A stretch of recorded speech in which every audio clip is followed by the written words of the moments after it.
You're listening to Views from the Bridge, your second favorite podcast about your favorite team, the Philadelphia Union. We're broken. Welcome, everybody, to another episode of Views from the Bridge, your second favorite podcast about your favorite team, the Philadelphia Union, who may not be your favorite team anymore. 2 weeks ago on this podcast, there was a comment about, do we have to talk about America? And I feel like it's still relevant.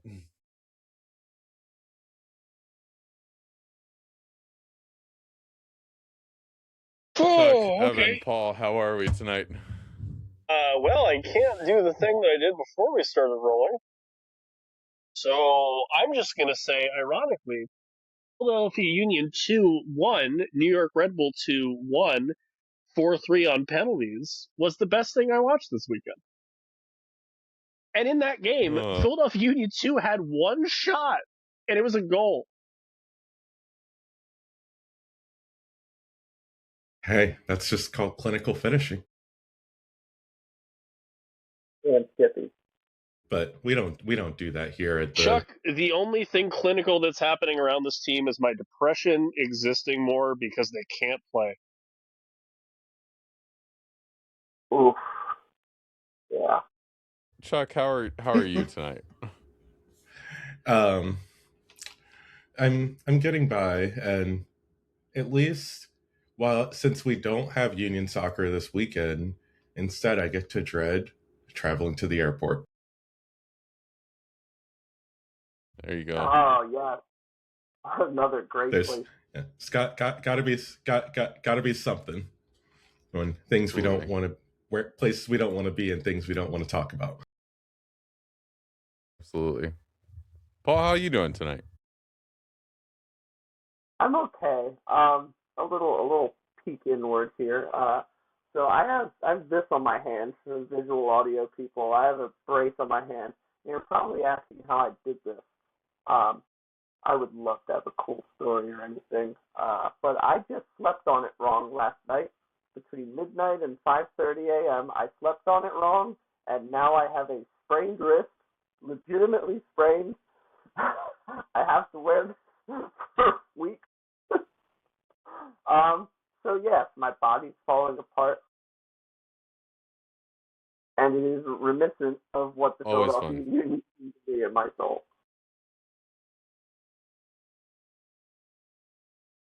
Yep. Midday on Friday, my neck started hurting. By the end of the day Friday, I couldn't turn to my left at all without turning my whole body, so I had to stop driving for a couple hours because I couldn't look to my left to see anything. And it still hurts. It's been 4 days now.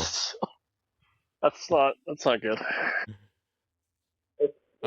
To relate your hand wrap back to the Union, though, is it just a left back thing for the Union that they have to have a wrap on their hand?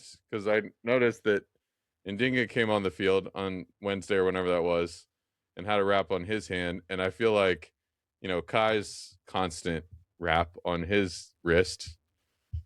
Is that just a thing now? Yeah, I feel like it's become just like the soccer version of a basketball sleeve. Yeah. Because Lukic also wraps up. Yeah, I guess that's true. I think I honestly, to try to actually answer your question, because I want to talk about this for 30 minutes and then on the podcast, I think it's so they can brace their arm they actually brace with when they get a slide tackle. Maybe. To try to prevent anything goofy from happening there. If you're going down that you are bringing makes that sense stabilization-wise. Yeah, definitely. Sam, I don't want to give them too much credit for being smart. I maybe it's just a cool thing. Maybe they just want to be CM Punk, and maybe they write L on the inside of it, so it's like, that's right, that's my good foot. But hey, if it is for bracing for slide tackles, I gotta say, that's pretty cool. There you go. Oh, guys, the Union. Oh, do we have to? That's how I feel about them. No, we can technically just keep diverting Justin every time the Union come up. We're good at it. We are good at it. Hey, We are good at it. Marlon LeBlanc and Brendan Burke coached teams that played each other this weekend. If you need examples of two people, I'd rather kind of be in charge of the first team right now. There's that. We were talking about potential new coaches for the Philadelphia Union. It looks like we're there already. Yeah. Internet. And the Sons of Ben also released a statement that they don't want the Union sporting director to return either, basically. Basically, they want no one to return. They don't want the coach anymore. They don't want the general manager anymore. They never wanted the owner. But now they really don't want him anymore. We've achieved for like, can you blame them currently? No. Nope. There is like certainly... a lot of times a lot of times at moments like this, you would be like, oh, wanting to clean the entire house, we may be overreacting. Right now doesn't feel like one of those times. Yeah, I was gonna say there's been many points in our however many years we've been doing this that like the boy who cried wolf has cried get rid of everybody, and we kind of go yeah. But this is a pretty good time. Yeah. Certainly the most justifiable. I just don't. It's never been this bleak, like foundationally. I mean, when you talk about the Tanner stuff, you're talking about like genuine human decency, and that is a line that any X's and O's guy can see past, right? Then we have the X's and O's of a head coach who cannot win a game, even like just can't win a game. He doesn't know what subs to make. He doesn't know what lines to put out. And he cannot will this team forward to get a win and start playing past the 65th minute. And then you have an owner who just wants to sell all the guys at their high value and hope the academy can carry them forward again. And it's just proven in MLS that is not the formula to get yourself over the line and get yourself a title. So, wholly justified on all three fronts right now, across the board.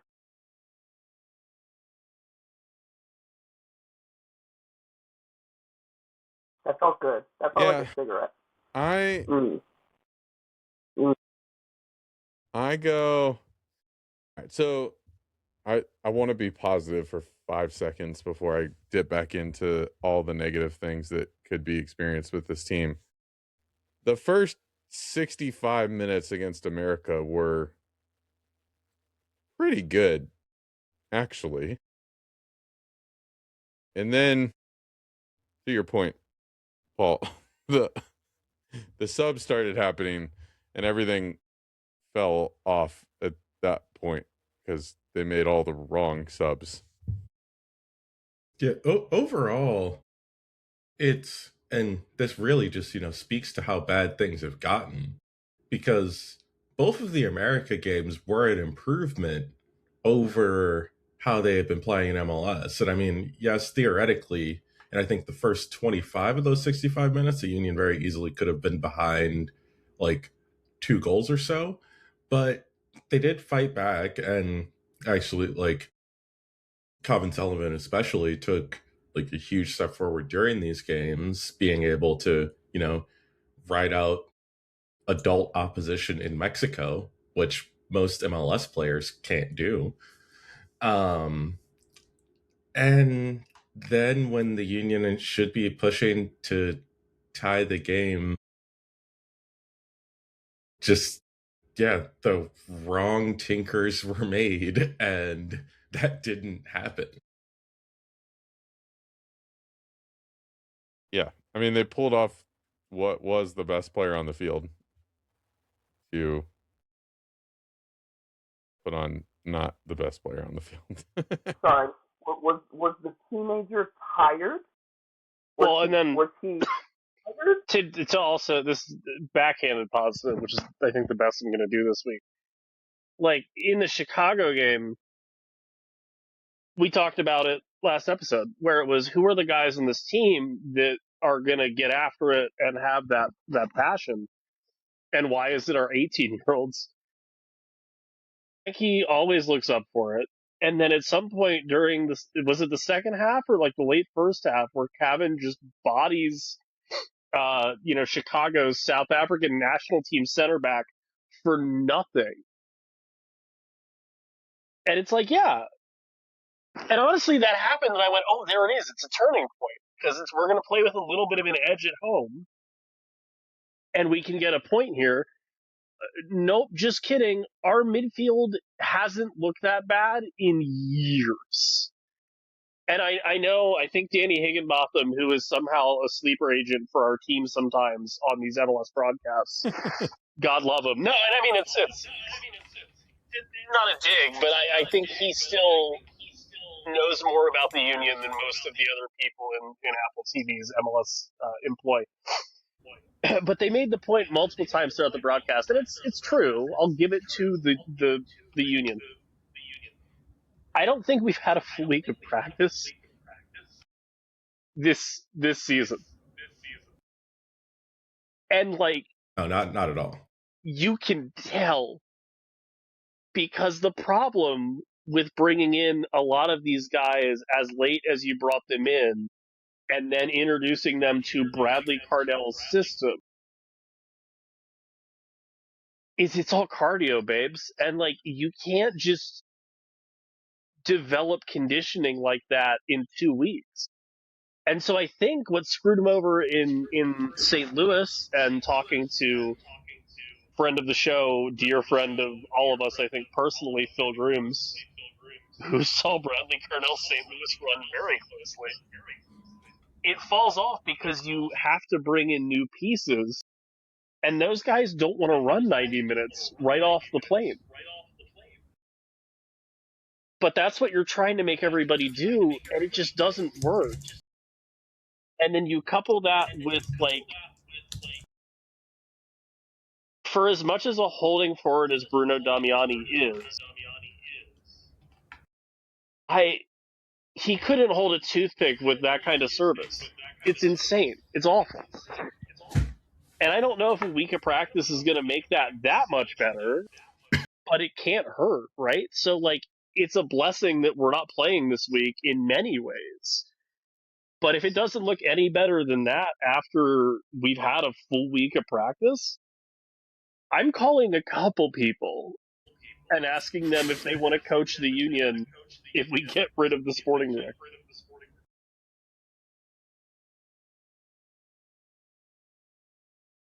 Yours is contingent on if we get rid of the sporting director too. That seems to be more of a Well, no, because of a line in the sand for you to get the next job over the line. Like, one domino has to fall in order for the rest of them to fall and make sense. You know what I mean?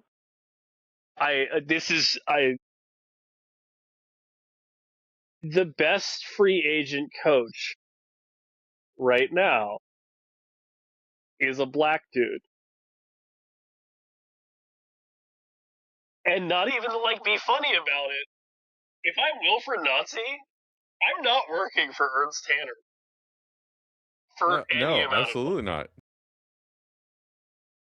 I mean, if I'm Wilfred Nazi, I don't really want to work for Jay Sugarman either, but that's just a totally different conversation around. Even though he does more with less, like, does he want to continue doing that? But what's weird is I think we even have more than Columbus did, because we just built a huge academy thing, and that's at least something.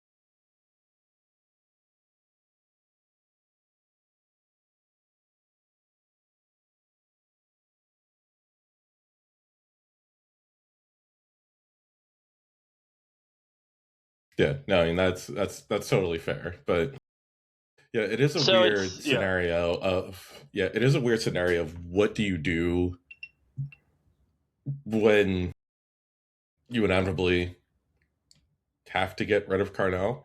Because like we're 5 games in with nothing to show for it.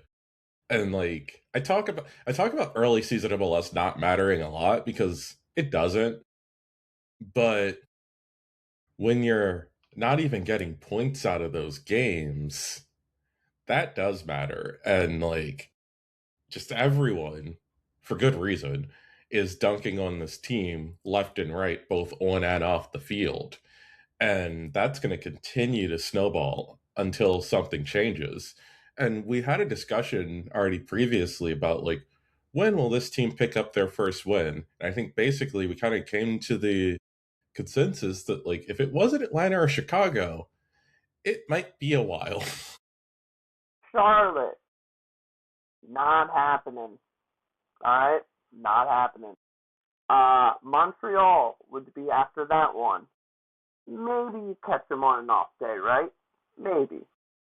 Then you have what is it? Yeah, we can't even use the at least we're not Montreal um Yeah, joke anymore. yeah, DC United everybody look that's been at the butt of at least we're not X has a point this year, so that's upsetting. Colorado yeah. won. That's Because again, cool. it's like I think after the Montreal game, it's DC again, and it's like, oh, what? We can't lose to DC twice, right? actually We effing could.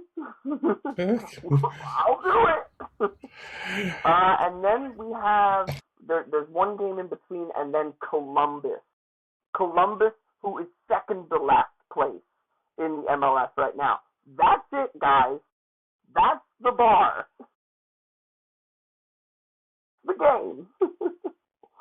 If there's nothing to show for it by yeah, then, we have to.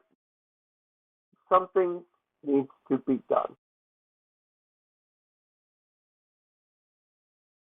So well, I mean, if you go I was, if you go 4 more without a win, something needs to be done no matter what. Like I don't even know what the worst start is to an MLS season, but I know 9 is still worse than the Galaxy last year after winning MLS Cup, and like I still don't know how like Greg Vanney has survived all of this and still been the coach of the LA Galaxy. Um, but I can't see the coach of the Philadelphia Union surviving 9 games without a win. so the last time that we lost 5 straight was 2 years ago, and the game that finished that streak of 5 games was also against the Chicago Fire, who scored 4 on us that day, and it was 4-3 was the final score. And because I was thinking about this earlier today, I was like, when was the last time the team was this bad? And like, what did the team actually look like? So the you know that would have been the last season of Curtin's diamond midfield, and here was the lineup that day.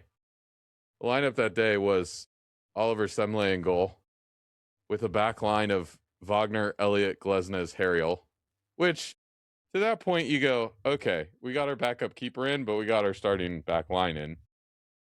Our diamond midfield was Jesus Bueno, Leon Flock, Jack McGlynn, and Daniel Gazdag. And our starting forwards in front of them were Chris Donovan and Quinn Sullivan.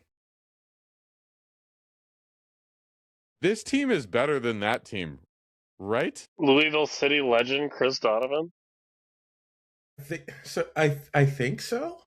Like I I'm getting to points that I'm legit concerned about the midfield because I don't understand what's happened to everyone to just regress so much from being at the top of MLS last season. And because I do think yes, this team's better than that team. But not by as much as it should be. That I can agree with. I don't. Yeah, it's not as much as it should be. Well, and I bet if I'm not doing it. I'm not going to go back and watch that game. You're not paying me to do it. I'm not doing it. But I like the amount of weird balls that looked like the midfield was trying to play them to Ty Baribo, who's not on the team anymore. Like these 15, 20-yard diagonals over the top to literally nobody. To be fair, Drove me Damiani is supposed to be able to get to those if he wasn't spending so much time in midfield. But he doesn't stretch the. No, he doesn't stretch the defense. Well, that's We don't have a guy. I don't understand why he's tracking back so much. Because he's frustrated he doesn't get service. Yeah, he's trying to find the game, I would think. He's trying to find the game, but it's never going to come to him like that. Yeah, well, but that's where, Carnell should be like, don't try and find the game because it will find you. Will it? Will it if that's what we're trying? Yes, that is a thing I want to tell that guy, but it'll allegedly find him. But don't lie to the guy. We're selling. Where's it coming from? Giving it to him.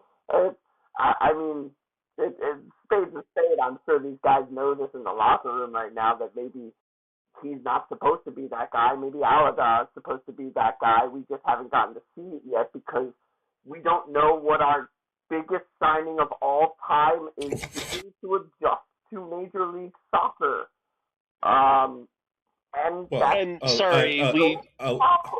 Allegedly, he also doesn't know how to show up on time to things. Yeah, we buried that lead a little bit. I guess the other guy just can't be bothered to practice, and not in a fun Allen Iverson way, in like a bad, like, what are you doing here way.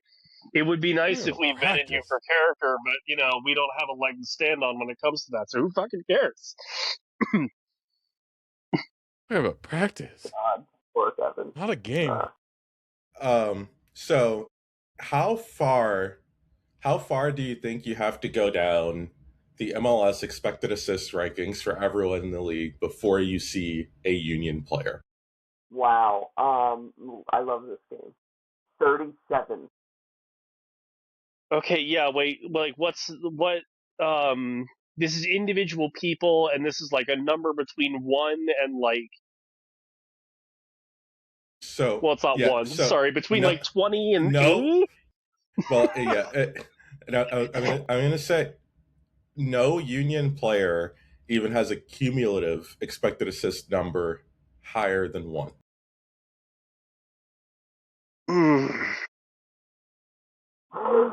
Painful. Paul's actually close.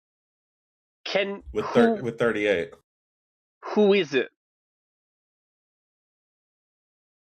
I mean, you should probably know who it is because there's technically it's Frankie Westfield. Well, sure, okay. So then, like 48. It's actually 31. 31 right. Is Westfield at 0.99, and then 46 is where you see Milan Ilioski at 0.80. But that's it. And the next Union player is a really fun one because it's Indiana Vasilev at 0.60. Not that that's a good number, because remember, these are cumulative numbers, and he has pretty close to most minutes of any Union player. But those are... Actually, somehow Jean-Jacques comes in before you hit 100. But that's it. And the Union went from essentially 2 players consistently clocking in the top 15 with Kai Wagner and Quinn Sullivan. And then at least other contributions around the team. And like Westfield will probably end up in the top 20, probably higher over the course of the season, just because he does have two matches during which he came off the bench and then the one that he missed. But that's not good. No. No. Here's a game I want to play. Instead of maybe talking about anything else that's happening, like the only chances we create are when we drive to the byline, but we never drive to the byline, or whatever. How much does like Quinn Sullivan coming back at least make us make more chances? A lot. I don't mean to put the weight of the team on the shoulders of a 22 year old, but like the answer is a lot, because no one is taking players on, keeping the ball, and delivering an accurate pass all in one play. Like, you have a bunch of players doing like one of those things, but not all three. Did you say keeping the ball was the second one of those? Because I haven't seen that in like 3 weeks. Oh yeah, no, I mean, Okay. he's. I guess when Trey like catches, that's keeping, but that's different. Yeah, no, this is where the bar is now. It's not in hell. fun. Yeah. I do think Anello probably also helps that, but we don't really know if that's the case. I still don't know if Anello can do the keeping the ball part. That's like that part remains to be seen, because like some of his passes definitely are just like, I don't know this team yet and where players want the ball. He has the potential to do it, but that's the part there where I still need to see him actually on the field. And especially since like I still am concerned about him and Olowski playing at the same time. And Well, they can't both play all game every game, so there's going to be times where they're not on the field at the same time.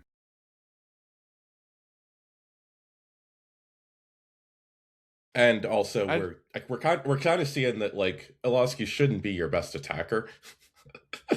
No.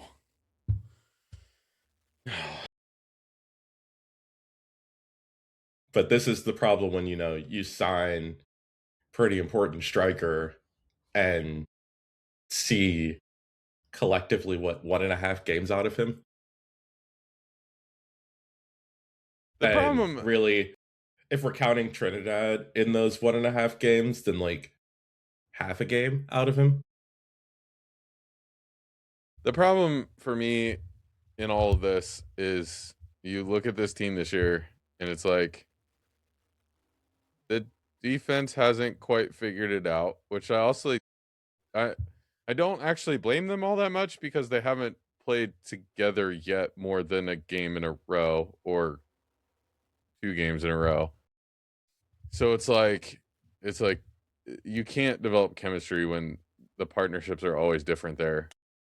I don't, like you guys, I don't understand what's happening in the midfield, and we're creating no chances.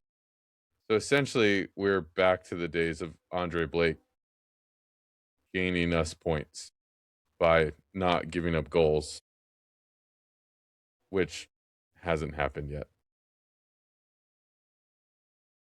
Yeah, and you see him, he's demoralized after it because it's like he has to do it in games and then it counts for nothing. And it's like this is I think in his own words he's saying the worst stretch they've probably had. So something's gotta give. The what's the baseball stat? Wins above replacement, whatever it's called. Wins above replacement, WAR, yeah. Andre Blake's has to be like the highest ever in MLS. And Justin, what's funny about like your point where it's like we're asking Dre to like hard carry this team and like literally snatch points out of the air. When he was doing that the last time we saw him do that, when he was basically like the most valuable player in the league, it was 7 years ago. Either 28, yeah, like 7 to 10 years ago. And I don't know if anyone knows this, but like you age when time happens. He's not in his mid-20s anymore. He can't hardly put a full season together. And Paul's figuring God that love out. Andrew Paul's Rick. figuring out the UH. I'm glad this that week. he's here. Yeah, that's fair. We all are slowly. But God love Andrew Rick. He's the best backup we've had for Dre in a while. But like, we still can't have Dre do stuff like that on a weekly basis. He will explode. Also, he's still Jamaica's number one.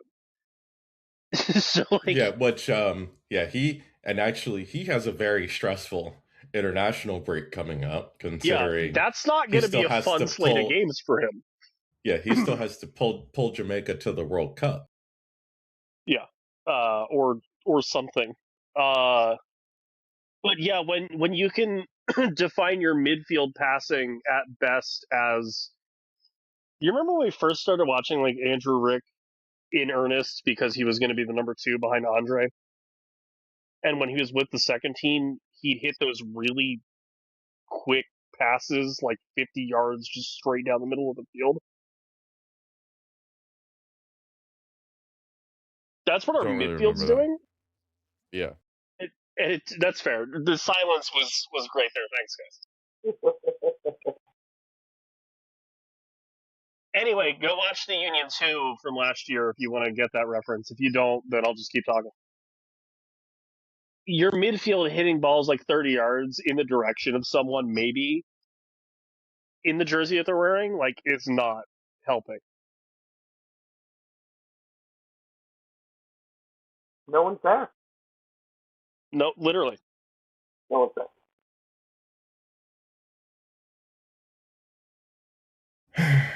And yeah, it just sucks when like half. Here, viewers, how about we just use this time for reflection here as Union fans? We'll take a pause and just a deep breath in, a woosah, because Well, I mean, it's not over. Yeah. The next thing I was going to do was talk about Indiana Vasilov, so it's probably better to not talk. So sure. Do you want to talk about the state of Indiana instead? No. Okay. I heard they're adjusting their tax structure in Indiana. No, all right, fine. We'll talk about the soccer player. Okay. The next game for this team is against FC Charlotte, who has put together 3 fairly impressive results in a row after a little bit of a crazy beatdown that they got. But, they put 6 past the Red Bulls. They tied Miami, and they put 3 past Austin. I don't have any confidence in this team going into that game. Yeah, no, you shouldn't. Like, because like, even if they score on Charlotte, which like they may score 1, I don't see a scenario in which they don't concede 3. Yeah. Right.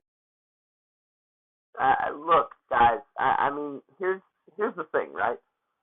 If you want foundational change for this Union team, you kind of need this to be historically bad.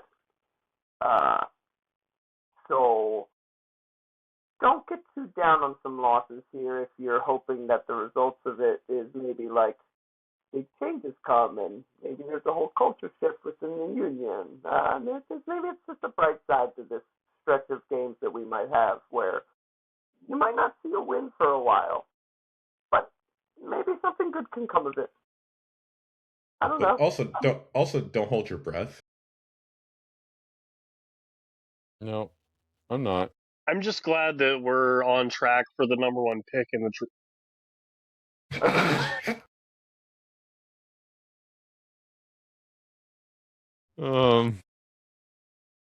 when we get that lottery pick, it's going to be great. Yeah.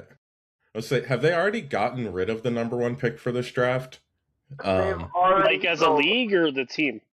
the team, because I wouldn't be surprised if they already were just like, oh, we don't need that before the season even Might have been starts. one of the years we dealt it to Colorado for like $5 in an international slot or something. Yeah, the prospect of the number one pick has already been sold for $75K and an international slot that we will use on a second tier sweep. That's a promise. Press, guys. It's okay. There's other things. But we're having so much fun. Hey, the good news is at least half the other Americans I know are Tottenham Hotspur fans, and they're doing great right